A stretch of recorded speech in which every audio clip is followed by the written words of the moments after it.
সহিহ বুখারীর ভিতরে হাদিস বর্ণনা করা হয়, হযরতে আবু লুবাবা নাম ব্যক্তি হাদিসটা বর্ণনা করে দেয়। বলে মায়ার নবী আমার যুদ্ধের ময়দানে যাবে, যুদ্ধে রওনা করছে। সাহাবায়ে কেরামদেরকে ডাক দিয়ে বলতেছে, ও সাহাবায়ে কেরামের দল, তোমরা কাতার দিয়া লাইন দিয়া দাঁড়াইয়া যাও। সাহাবায়ে কেরামেরা কাতার দিয়া লাইন দিয়া যখন নাকি দাঁড়াইয়া গেল, এই আল্লাহর বান্দারা নবী আমার একজন একজন কইরা সিলেক্ট করতেছে, যুদ্ধের ময়দানে নিয়ে যাবে। মায়া নবী আমার যখন নাকি কাতারের ভিতরে যখন নাকি ঢুইকা গেল, নবী আমার কাতারের ভিতরে ঢুইকা নবী আমার তাকাইয়া দেখতেছে 12 বছরের ছোট একটা বালক রাফি ইবনে খাদিজ, তার নাম হাদিসের ভিতরে উঠছে। রাফি ইবনে খাদিজ রাদিয়াল্লাহু তাআলা আনহু কাতারের ভিতরে ঢুইকা দাঁড়ায় গেছে। মায়া নবী আমার বলে, রাফি তুমি তো ঢালও ধরতে পারবে না, তলোয়ারও ধরতে পারবে না, ও রাফি তুমি কেন কাতারের ভিতরে দাঁড়াইছো? রাফি ইবনে খাদিজ ডাক দিয়ে বলে, নবী আমার, আমি জানি আমি ভালো ধরতে পারবো না, ও নবী আমি জানি আমি তরবারিও জাগাইতে পারবো না, ও নবী আমার আমি যুদ্ধের ময়দানে আপনার পাশে পাশে থাকবো। আল্লাহু আকবার। মায়া নবী আমার বলে, রাফি না না, তোর যুদ্ধের ময়দানে নেওয়া যাবে না। রাফি ইবনে খাদিজ বলতেছে, নবী আমার ওই যুদ্ধের ময়দানে দেখবো যখন কাফির আপনার সামনের দিক থেকে, ও নবী আমার সামনের দিক থেকে তীরগুলো মারে, আমি রাফি সামনে দাঁড়াইয়া আমার মুখটা পাইতে দিব। যখন নাকি দেখবো পিছন দিক থেকে কাফেরেরা আপনার তীরগুলা মারে, ও নবী আমার আমি পিছনে দাঁড়াই আমার বুকটা বাইতে দিব, তারপরে আপনার গায়ে আমি তীর লাগতে দিব না। নবী আমার বলে, রাফি না না, ওরে যুদ্ধের ময়দানে নেওয়া যাবে না। ওরে মুসলমান আমার ভাই, রাফি ইবনে খাদিজ যখন নাকি কান্না করতে করতে বাড়ির ভিতরে চইলা যায়, কিছুদিন যাইতে না যাইতে আমার যুদ্ধের দামামা বেজে গেছে রে আল্লাহর গোলাম। মায়া নবী আমার সাহাবায়ে কেরামদেরকে আবার বলতেছে, ও সাহাবায়ে কেরামের দল, তোমরা কই আবার কাতার দিয়া লাইন দিয়া দাঁড়াইয়া যাও। ওরে সাহাবায়ে কেরামের আবার যখন নাকি কাতার দিয়া লাইন দিয়া দাঁড়াইলে, ওই রাফি ইবনে খাদিজ আবার যখন নাকি ঘোষণা শুনলো, ওরে ঘোষণা শুনা আবার যখন নাকি কাতারের ভিতরে লাইনের ভিতরে দাঁড়াইয়া গেল, ওই রাফি ইবনে খাদিজ জানে আগের বার নবী আমার যুদ্ধের ময়দানে নেই না, এবারও মনে হয় আমার যুদ্ধের ময়দানে নিবে না। ওই রাফি ইবনে খাদিজ সাহাবায়ে কেরামের হাত দুইটা ধরে, সাহাবায়ে কেরামের পা দুইটা ধরে আর বলে, ও সাহাবায়ে কেরাম আমার ভাই,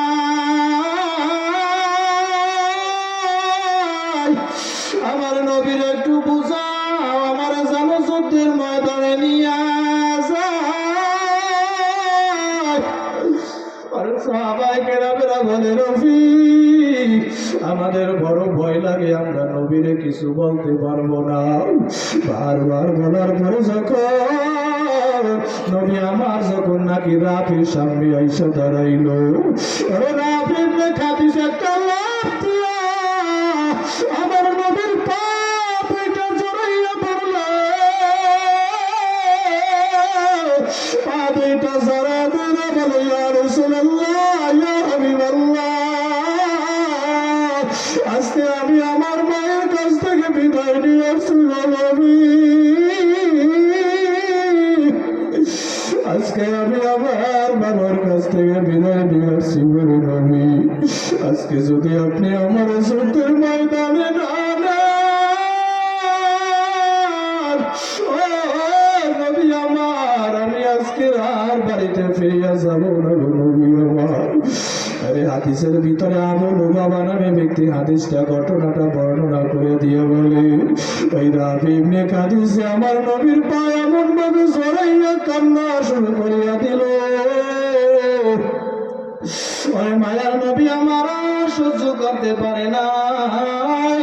নবী আমার সহ্য করতে না পাইয়া রাফি ইবনে খাদিজা উঠাইয়া চোখের পানি মুছাইয়া বলে, রাফি আর কান্না করা লাগবে না,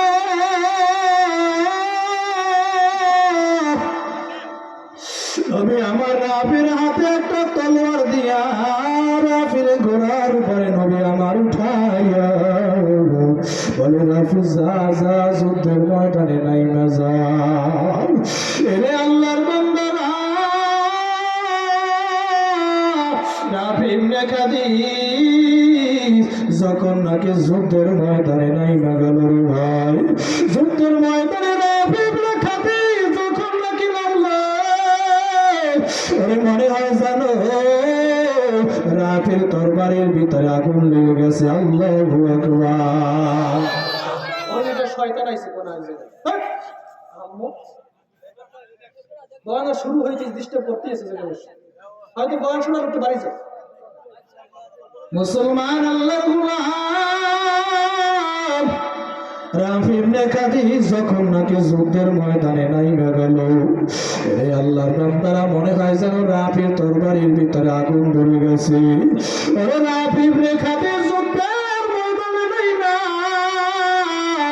এক একটা কাফিরের গর্দান আলাদা করে দিতেছে। আল্লাহু আকবার, আল্লাহু আকবার। রাফি ইবনে খাদিজ যুদ্ধের ময়দানে নামলো, এক একটা কাফিরের গর্দান ফেলাইয়া দেয়। ওরে কাফেরেরা এই দৃশ্যগুলি দেখার পর কাফের দৌড়াইয়া রাফির বাম ডানায় পিছন দিক থেকে তরবারি দিয়ে একটা আঘাত করছে। রাফি ইবনে খাদিজের হাতটা কাইটা সামান্য চামড়ার সাথে অল্প একটু ঝুলে আছে, হাতটা বুকের সাথে বাড়ি খায়, পিছনে পেটের সাথে বাড়ি খায়, আর হাত দিয়ে টপ টপ করিয়া রক্তগুলা পড়ে। রাফি ইবনে খাদিজের যুদ্ধ করতে বড় কষ্ট হইতেছে। রাফি ইবনে খাদিজ কি করবে, ওই যে হাতটা কাইটা চামড়ার সাথে ঝুলেছে, হাতটারে পায়ের সাথে বাজাইয়া একটা টান দিয়া সিরলা ফেলা দিয়ে আমার যুদ্ধের ময়দানে নামছে। আল্লাহু আকবার। যখন নাকি যুদ্ধের ময়দানে নামলে হাত দিয়া টপ টপ করিয়া রক্তগুলা পড়ে। রাফি ইবনে খাদিজ ডান হাতে তরবারিটা নিয়ে বলে, কাফেরের দল, আমার জীবন থাকতে আমি আমার নবীরে বলাইয়া যাব না, আমার একটা হাত তোরা কাইটা বলাইছো, আমি জীবন থাকতে আমার নবীরে ফলাইয়া আমি যাব না। আর জীবন ভাই, আমার নবীর কেমন ভালোবাসা ভালো কইরা বুঝো, আমার নবীর কেমন ভালোবাসা, আমার কেমন নবীর জন্য মায়া, বলে আমি আমাদের আপনারে ফালাইয়া আমি যাব না। রাফি ইবনে খাদিজ এবার ডান হাতে তরবারি নিয়ে যুদ্ধ শুরু কইরা দিছে। এক কাফের পিছন দিক থেকে লক্ষ্য কইরা রাফির যখন নাকি একটা তীর ছুঁড়িয়া মারলো, ওই তীরটা সামনের দিক থেকে ঢুইকা পিছন দিক থেকে বের হইয়া যায়। রাফি ইবনে খাদিজ একটা চিৎকার বাইরা ঘোড়ার পিঠ থেকে জমিনের ভিতরে পইরা যায়। মহিলারা দেখবেন মুরগিটা জব দিয়া চাইরা দিলে মুরগিটা যেমনি কায়দায় লাফায়, ওই মুরগিটা যেমনি কায়দায় লাফায় আর ছটফট করে, রাফি ইবনে খাদিজ জমিনের ভিতরে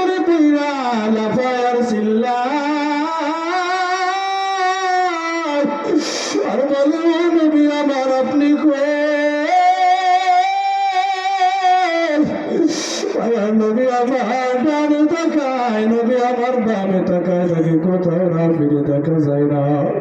নবী আমার একটু সামনের দিকে আগাইয়া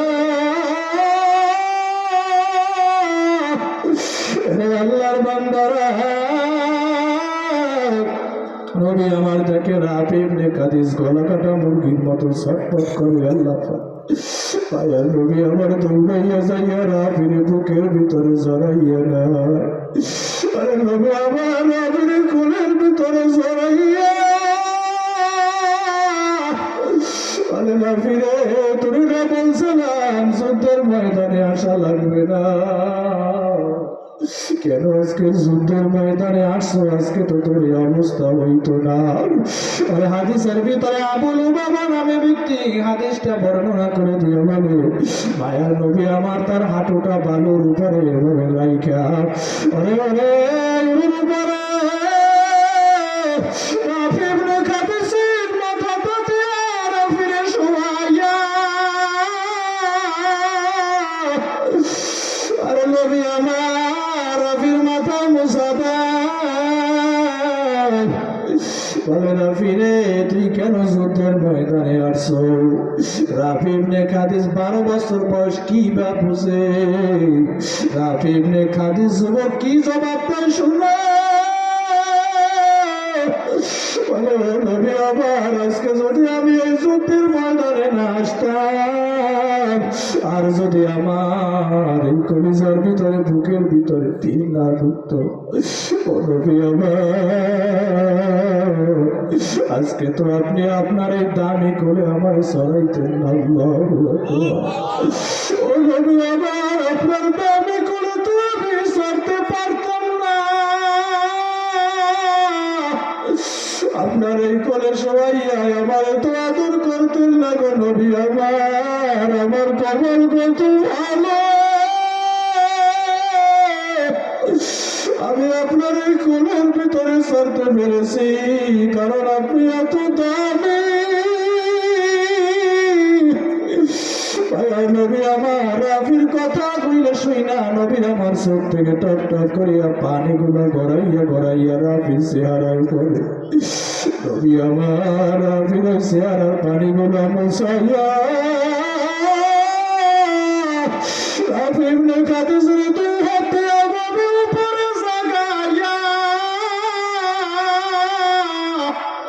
বলে রাফি রে কিয়ামতের ময়দানে আমি নবী কোন শহীদের ব্যাপারে ভাবে সাক্ষী দিব না, ও রাফি তোরে নিয়ে আমি এইভাবে আল্লাহর কাছে দাঁড়াইয়া যাব, আল্লাহর কাছে দাঁড়াইয়া বলবো হাজা শহীদ, আয় আল্লাহ তাজা শহীদ আরে জান্নাতের ভিতরে দিয়ে দেন সুবহানাল্লাহ। ও আমার কলিজার টুকরা আমার যুবক ভাই, ও দাড়ি বাঁধা বাজান, ও পর্দার অন্তরালের আমার বাবু, দেখো সাহাবায়ে কেরামের কেমন ভালোবাসা আর তোমার আমার কেমন ভালোবাসা রে ভাই। ওই সাহাবায়ে কেরামের আমার নবীর জন্য জীবন দিয়ে জান্নাতি হয়ে গেল, আজকে কি তোমার আমার ওই নবীর জন্য কি মায়া লাগে না? আমার নবী যে এত কষ্ট করছে উম্মতের জন্য, আমার নবী তায়েফের ময়দানে মার খাইলো, উহুদের ময়দানে রক্ত ঝরাইছে উম্মতের জন্য,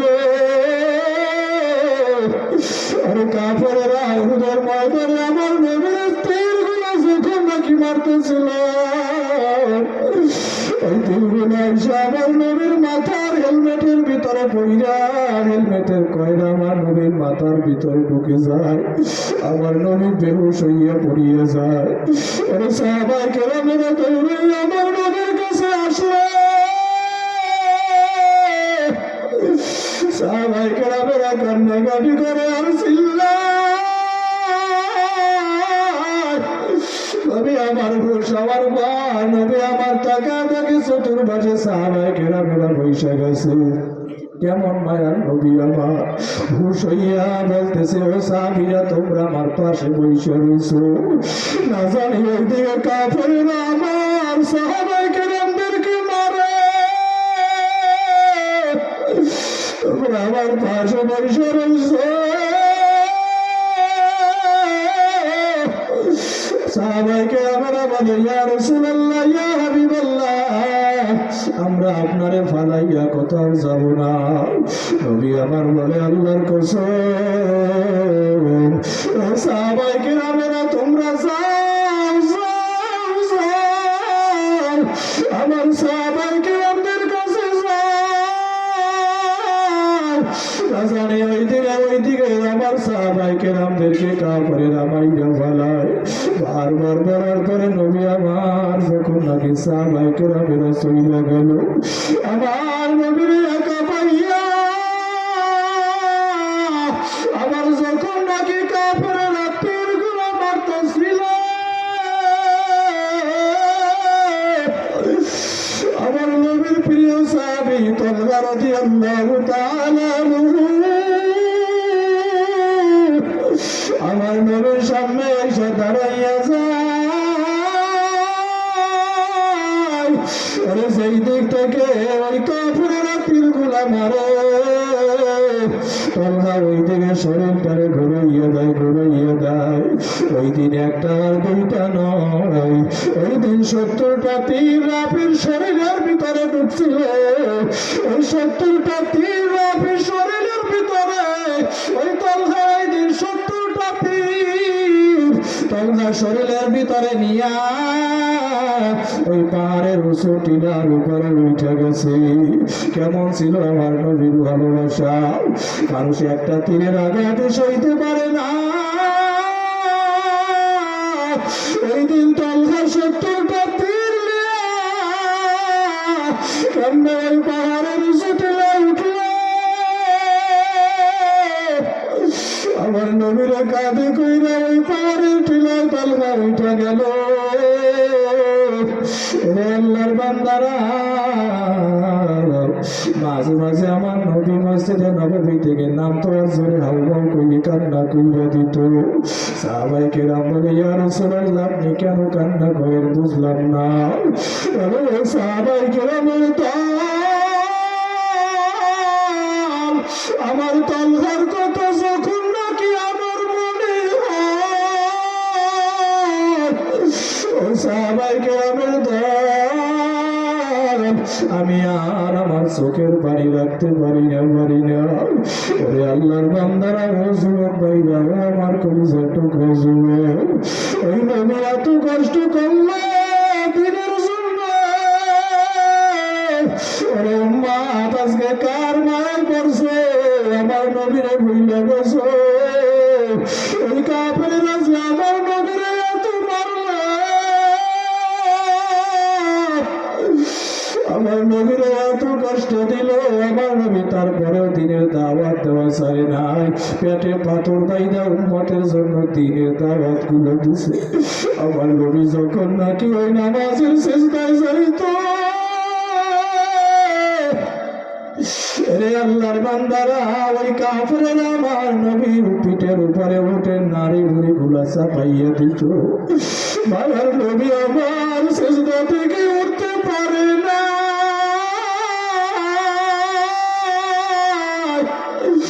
আমার নবীর আদরের কন্যা ফাতিমা রাদিয়াল্লাহু তাআলা আনহা তখনও ছোট ওই উঠে নারী বুড়ি গুলো আমার নবীর পিঠ থেকে টাইনা নামায় আর বলে ও সাহাবায়ে কেরামের দল ও কাফেরের দল আমার বাবার দুনিয়ায় কেউ নাই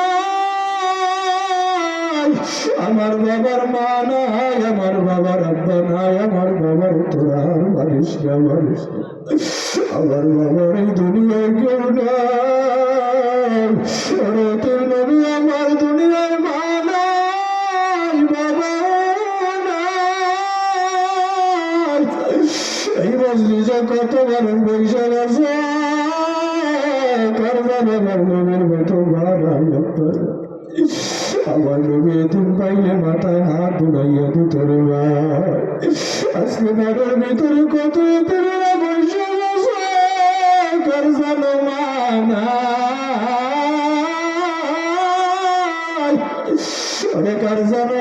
নাই, মাহফিল শেষ হইয়া যাবে, বাড়িতে যাবে, বাড়িতে যাইয়া মায়ের যত মা মা কইয়া ডাকবে, ওই মায়া সারা দিবে না রে ভাই। ওই মা যে তোমারে আমারে নিয়ে এত কষ্ট করলো, আরে মা কত কষ্ট করলো। হযরতে আবু হুরায়রা আমার নবীর কাছে এসে বলে, তিনা ইয়া রাসূলুল্লাহ, ওগো আল্লাহর রাসূল, মানাবার আমার কাছে সবচেয়ে সৎ আচরণ পাওয়ার অধিকারী কে? নবী আমার বলে, উম্মাকা, তোমার মা। আবু হুরায়রা আবার বলে, সুম্মা মান ক্বালা, নবী আর পরে কে? নবী আমার এরপরে বলে, ক্বালা উম্মাকা, তোমার মা। তৃতীয়বার আবার যখন বলল নবী আর পরে কে? নবী আমার তৃতীয়বার বলল, উম্মাকা, তোমার মা। এই তিনবার মায়ের কথা বলার পর চতুর্থবার নবী আমার বলে, ক্বালা আবাকা, এরপরে হইছে তোমার বাবা। ওরে মায়ের কথা বলছে তিনবার, বাবার কথা বলছে একবার। ওরে মায়ের কথা তিনবার কেন বলছে জানো? তোমার আমার মা তোমারে আমারে গর্বে নিয়ে আসে এত কষ্ট সহ্য করছে ভাই। ওরে তোমার আমার মায়ের যখন নাকি আপনার আমি গর্বের ভিতরে ছিলাম, ওই মা যখন নাকি কানার পেলে টিয়া কানা খাইতে বসছে, এমন সময় মায়ের পেটের ভিতরে মাথা লাগাইয়া দিছে। তোমার আমার মা খানার প্লেটটা রাইখা ওরে রুমের ভিতরে যাইয়া ফুপাইয়া ফুপাইয়া কান্দে। তোমার আমার বাবা দৌড়াইয়া এসে বলে, বিবি তুমি কেন খাও না? তোমার আমার মা চোখের পানি চাইরা দিয়া বলে, প্রাণের স্বামী আমার সন্তান আমার পেটের ভিতরে লাথি লাগাইয়া দিছে, এই বেদনায় আমি মা আর খাবার খাইতে পারি না। তোমার আমার বাবা তোমার আমার মায়ের মাথার উপরে মশা দিছে আর সান্ত্বনা দিয়ে বলছো, ওরা বিবি একটু ধরছে তো, এই সন্তান একদিন দুনিয়ার ভিতরে আসবে। ও বিবি, এই সন্তান তোরে মা কইয়া যখন ডাক দিব, তুমি তোর কলিজাটা ঠান্ডা হয়ে যাবে। আমি বাবার যখন বাবা কইয়া ডাক দেবে, আমি বাবার কলিজাটা ঠান্ডা হয়ে যাবে। যুবক ভাইরা, মাঝে কত কষ্ট করিয়া দুনিয়ায় আনলো, আজকে তুমি বড় হইয়া গেছো। আজকে ওই মায়ের মারো, ওই বাবারে মারে, আজকে ওই মায়েরা জিগাও না। মাঝে মাঝে ফেসবুকে কবরের ভিতরে দেখি সন্তান বাবারে মারে, মাইরে মারে। ওরে কবর পড়া সন্তান যখন মায়ের হারাইয়া ফেলাবি বুঝবি, সারা দেশে চিল্লাবি আর কাঁদবি। আরে মাটির ভিতরে তাকাইয়া কত এতিমেরা বাড়িতে যাইয়া আজকে মায়ের মা বইলা ডাক দিয়া পাবে না। আমি আজকের মোনাজাত দিয়া বাড়িতে যাব, বাড়িতে যাইয়া যত মায়ের মা বইলা ডাক দিব, মায়ার সারা দেবে না। আজকে 20টা বছর ওই মায়ের মা বইলা ডাকতে পারি না। আল্লাহর বান্দারা, আমার মায়ের বড় আশা ছিল আমার আলেম বানাইবা, আমার মায়ের জানাজা আমি পড়াবো। আজকে ওই মায়ের দোয়া কবুল হইয়া গেছে, আমার মা দেখে যাইতে পারে নাই, তার সন্তানটা কত বড় হইয়া গেছে। আল্লাহর বান্দারা, আমার মা ছোটবেলায় যে এত কষ্ট করছে আমি দেখছি। কত কষ্ট কইরাছে, মাদ্রাসায় পড়লাম বুঝাইতে পারবে না। আজকে মজলিসের ভিতরে দেখি কার কার মা নাই, বাবা নাই, একটু হাতটা জাগাইয়া দেখা। আমার মতো অতিমাত্রা একটু লাফিয়া দাঁড়াইয়া যাও, লাফিয়া দাঁড়াইয়া যাও, সর্বাইলে লাফিয়া দাঁড়াইয়া। আমি হয়তো বেতু করে একটু সামনে আগাই আসে, স্টেজের সামনে দৌড়াই আসে। কে আমার হাতের সাথে হাত দিয়ে আজকে মায়ের জন্য কান্না করবে স্টাইজের সামনে আসার বলটা দুইটা যুবক চোখের ভিতরে পালি বাইরে হারাইছে একজনের পেটের সাথে একজনের পেটে লাভ দিয়ে করে দাঁড়াইয়াছে তোমারা মহারা বাবারা সন্তানেরা সামনে আইসা দাঁড়াইয়াছে আরে আল্লাহ রে চোখের বাড়ি চাইরা দাও আরে ওই মার চেহারাটাও কি মনে পড়ে না ওই আমার চেহারাটাও কি মনে পড়ে না চোখের বাড়ি চাইরা আমার মাওলার জোরে একটা ডাক দেন আল্লাহ জোরে জোরে আরো শুধু মালিকের ডাক দেন আল্লাহ আর বলেন আল্লাহ আমার বাইরে মাফ কইরা দেন আল্লাহ আমার একবার মাফ কইরা দেন আল্লাহ তাকে দেখুয়াতে বেরা আমার হাতের সাথে হাত মিলাইয়া কান্না করো মাই যে আমার সইলা গেল জনমের গিয়া আর মেরে পাবো না বাবা আমার সইলা গেল জনমের গিয়া আর বাবারে পাবো না তিনারা বাবারা বাবারা সন্তানেরা সাইরা বসে যাও সামনে বসে যাও ওরে আমার মাওলার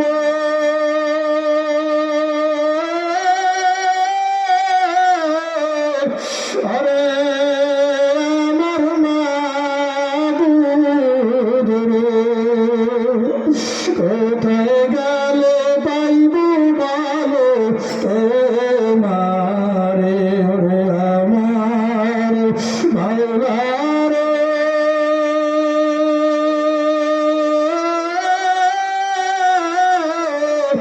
আমার দয়ার মাবুদ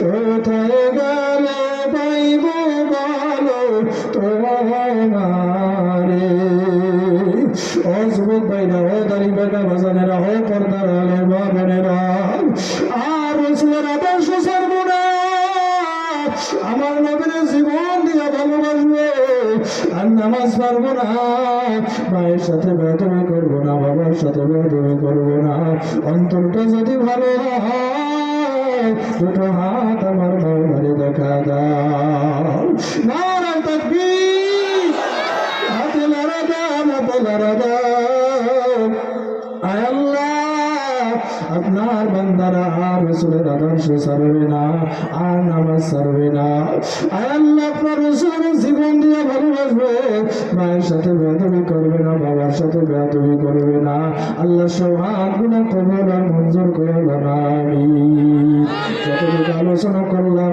আল্লাহ আমি সবাইকে আমল করার তৌফিক দান করুন বলেন আমিন।